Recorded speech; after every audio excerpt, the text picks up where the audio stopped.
वैसे तो दिल्ली में केजरीवाल सरकार और अधिकारियों के बीच 36 का आंकड़ा तब से ही रहा है जब से दिल्ली की सत्ता में अरविंद केजरीवाल आई है।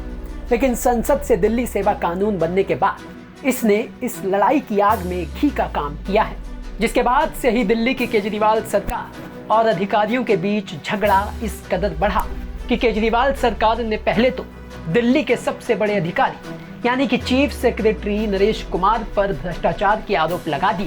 साथ ही पहली बार यह झगड़ा सुप्रीम कोर्ट तक पहुंच गया, क्योंकि केंद्र सरकार मौजूदा चीफ सेक्रेटरी को, जो 30 नवंबर को रिटायर हो चुके हैं, उन्हें एक्सटेंशन यानी कि उनका कार्यकाल बढ़ाना चाहती थी, जिसके खिलाफ केजरीवाल सरकार ये कहते हुए सुप्रीम कोर्ट पहुंच गई कि नए चीफ सेक्रेटरी को चुनने का अधिकार उनके पास है।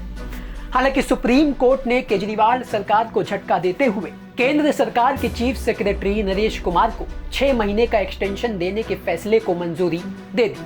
लेकिन 6 दिसंबर को सुप्रीम कोर्ट ने अपनी वेबसाइट पर पूरा डिटेल ऑर्डर अपलोड करते हुए चीफ सेक्रेटरी को जो नसीहत दी, उसे सुनकर केजरीवाल सरकार की खुशी का ठिकाना नहीं रहेगा। जी हाँ, बता दें कि सुप्रीम कोर्ट ने अपने आदेश में लिखा कि दिल्ली के चीफ सेक्रेटरी को राज्य सरकार के निर्देशों का पालन करना होगा। चीफ सेक्रेटरी के कामों या निष्क्रियता का असर चुनी हुई सरकार के कामकाज पर नहीं पड़ना चाहिए। सिविल सर्वेंट्स को पॉलिटिकली न्यूट्रल रहने की जरूरत है।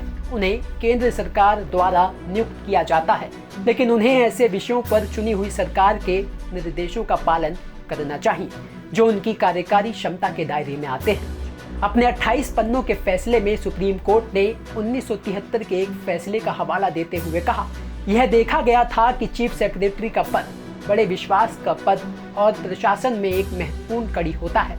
बेशक मुख्य सचिव की नियुक्ति केंद्र सरकार करती है, मगर उसकी जवाबदेही चुनी हुई सरकार के प्रति होती है।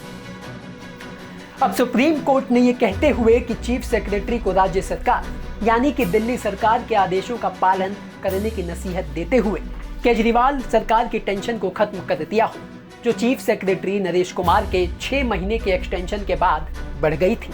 लेकिन दिल्ली सेवा कानून बनने के बाद केजरीवाल सरकार और अधिकारियों के बीच जिस कदर रिश्ते बिगड़ चुके हैं, जिस तरह का माहौल राजधानी दिल्ली में बन गया है, उसे देखकर सुप्रीम कोर्ट की इस नसीहत पर कितना अमल हो पाएगा, ये कहना पक्के तौर पर बड़ा मुश्किल सा लगता है।